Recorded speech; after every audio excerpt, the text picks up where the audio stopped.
Chris is ready to go. Chris,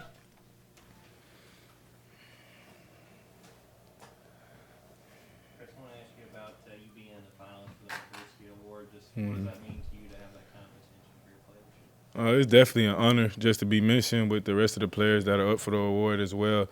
I put in a lot of work to be able to get here, and I know I got to be able to continue to put in that same groundwork. And, I just got here by the grace of God with the help of the rest of my teammates and my coaches, man. They put a lot into me, man. And like I said, it's just definitely an honor. Chris, I guess first clarifying question. What's up, man? First clarifying question. Is this your last year of eligibility? Are you looking to go into the draft after this? No, it's not my last year eligibility, and I'll talk about my process of what I'm looking to do after the season. So, obviously 5 years here. Can you talk about kind of your experience here and how much you've learned about yourself and about the program since joining Georgia? Well, number one, 10 out of 10 experience, man. I done had a hell of an experience here. Built a lot of connections with a lot of coaches and players, and just learned a lot about myself as a man. I even grew into it, man, while I was here. Everybody when you're 18, you feel like you're a man, but you don't really realize till about 4 or 5 years later you were just beginning to become a man. So that's pretty much a whole synopsis of my time and my experience here. It's obviously a senior day on Saturday, and you're a senior that mentors a lot of young safeties. You probably mentor Malachi and Ja'Cory and all them. My boys. Came in as a freshman. Who was the senior upperclassman that was your biggest mentor, and what did you learn? Yeah, J.R. Reed for sure, and Tyreek McGee.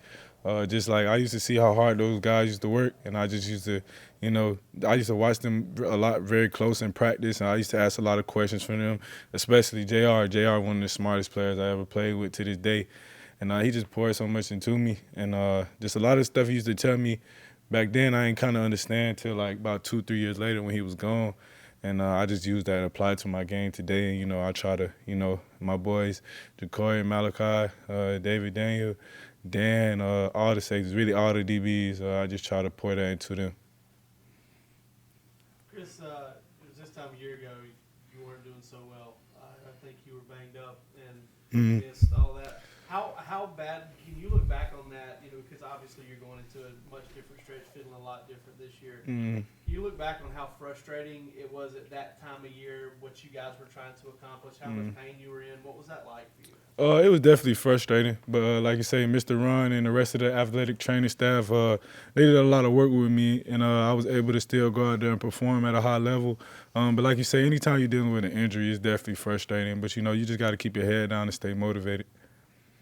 You talk about mentoring some of the defensive players, but Roderick talked a bit about you also having a strong relationship with some offensive players as well. Can you talk about a couple offensive players you have a strong relationship with and how you built that connection with them? Yeah, it's really a lot of them. Me and Brian got a good relationship. Me and Kenny, me and Stetson, me and my boy Jackson Meeks, Kieris. The list goes on and on, and that just comes with a part of being a part of a great team like we have here and the connection that we want to build. That's one of our pillars, and, I'm very grateful for those guys on the offensive side of the ball. On special teams players as well, I got a good relationship with some of them, and it's very tight with guys on the defensive side of the ball. So that just all plays into the connection that we have as a team and the love that we have for each other. You got one more win, and you guys are the winningest senior class in the history of Georgia football. Yeah. I just wonder if that's noted somewhere. I mean, is that something you guys have kept up with, and is that a point of pride? Yeah. You also haven't lost to Tech, if I'm not mistaken. How important is that, being an Atlanta guy hitting in this game? Well, yeah. Around this time every year, we always get close to that record of, senior classes being able to break the record of wins. So there's definitely some that we have in our mind, as well as playing Georgia Tech. It's a big rivalry for us. Got a lot of history between the two teams over the years, and we definitely want to be able to go out and get a win for our team, our seniors, be able to honor our coaches. We got a lot of coaches that used to play in this rivalry as well, and it means a lot to them. So it means a lot to be able to get a win for everybody. Yeah, Kirby mentioned that when you were younger, you tried to fight other players because they weren't playing up to, or they weren't, taking care of business in the classroom, taking care of business on the practice field. One, because you win a lot of those fights, and two, what does it say about you that you're so passionate, and you're just trying to get the most out of your team and the most out of your teammates to get to where ultimately you want to go? Well, I ain't gonna speak on the results, but that just come with the game, man. You know, it's a lot of passion between both sides, and you know, that just come with the game, like I said. And you know, that's what happens when you want your brother to succeed, as well as people have pushed me to want to succeed as well. So you know, like I say, man, it just come with the game, man. And I mean, if you probably won't be at a program where you won't see a fighter too. So you know, it just come with it. Sort of to that point, Chris, Kirby really harped on how much you've grown, how much you've matured. What has that process been like for you, and things like being a vocal leader? Was that something that came natural, or just something you kind of grew into? Well, let's just go back to the question my man said, just like my experiences here. Like a lot of guys, when they first get here, you feel like you got it all figured out, but you really don't. You just getting started. So, you know, just every year I've been here, I've been able to build on my experiences and be able to learn from them. And what was the second question? Second part of the question you had? Just growing as a leader, if that's natural or something. Yeah.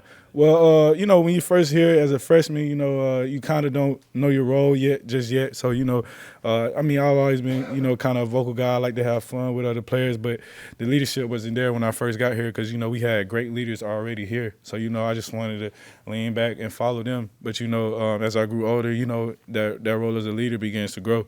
So, you know, just as I got older, you know, I just continued to better my leadership skills and, you know, pull a lot of the younger guys along. You know, it's just a constant cycle here, and it's just a part of the culture that we built here, and it's a great culture.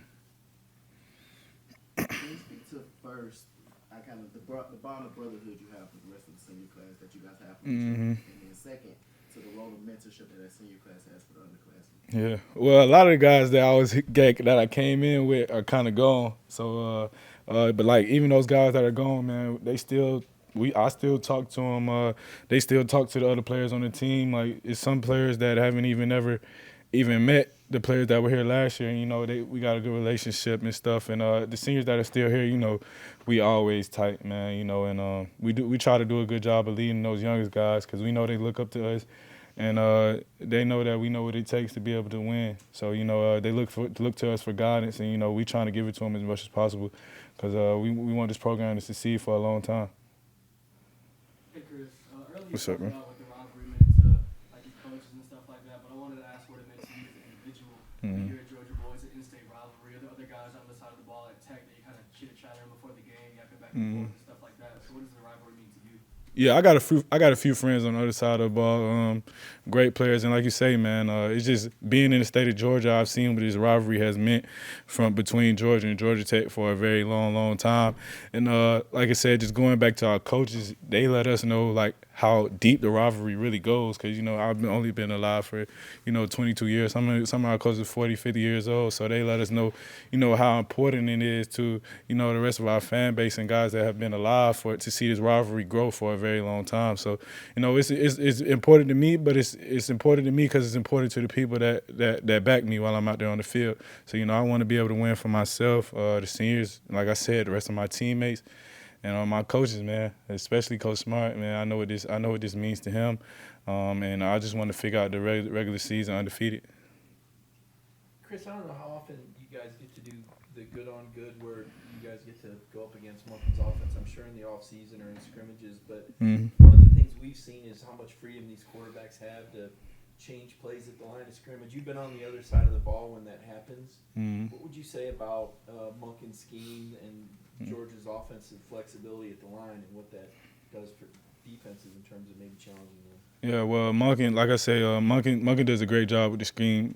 He does a lot of good things with certain different players, putting good players in position to make a lot of big plays, using their skill sets to his advantage. And Stetson does a good job of making checks when needed and putting the offense in a good position.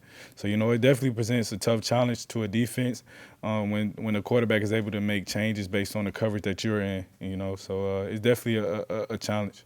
Do most offenses do that much, or did you think your offense does a little bit more? It depends on the scheme. I'll say probably about 50% of offenses have that system where, you know, if they see you on a certain defense, they're going to be able to change. But we had the ability to change our defenses as well. So, you know, we work on that a lot to try to be able to execute the game plan the best we can. Chris, you've been with Kirby for 5 seasons, I guess.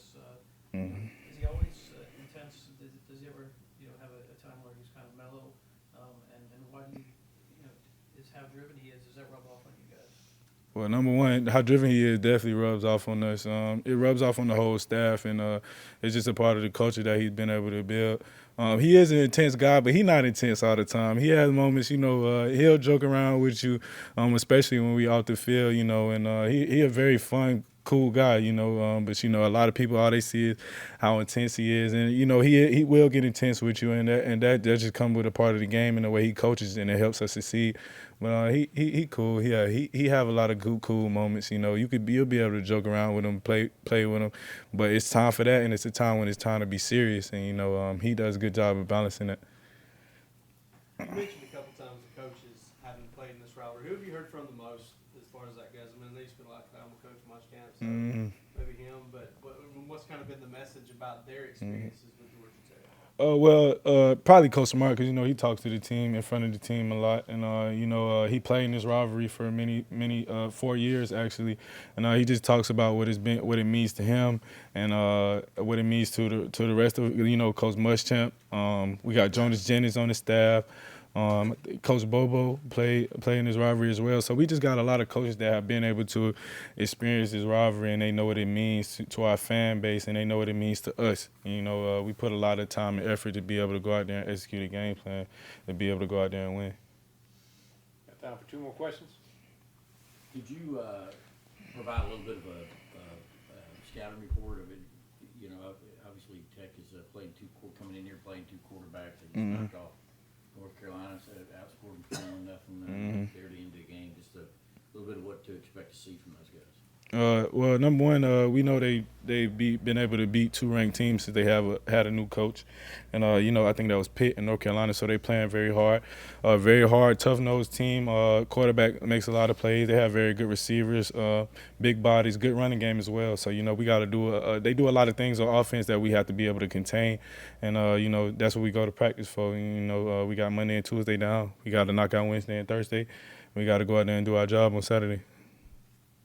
You talked about it being a 10 out of 10 experience here. Can you pinpoint your favorite memory since coming here? Your number one moment? My number one moment. Outside of the national championship. Yeah, I was finna say it'd be wrong for me to go outside of the Natty. Oh man, let me see. I'll say probably my first game where I was able to start. I've been asked this question before, and it just meant a lot to me. Just all the work I was able to put in, and how much I had to persevere. I'll finally be able to get out there on the field and go to war with my brothers, and show the world what I could do. I'd say that's probably my favorite moment. And no, actually, I take that back. It was last year when we played Clemson, and I got a pick 6. I take that back. It was last year we played Clemson. I got a pick 6. It was just a special moment. It was a very big play. I helped the team be able to get a win that day. My mom was there. My sister was there. My dad wasn't there because he was watching my brother play. And they was playing Stanford, Kansas State and Stanford, and he actually got a pick earlier in that day. So a lot of my friends and stuff, they know my brother as well, so they like, man, you got to get one. So I got one, and then I had to one-up my brother and score a touchdown as well. So, yeah, that's probably my favorite moment. Appreciate you guys. Man. Thank you. For sure, man.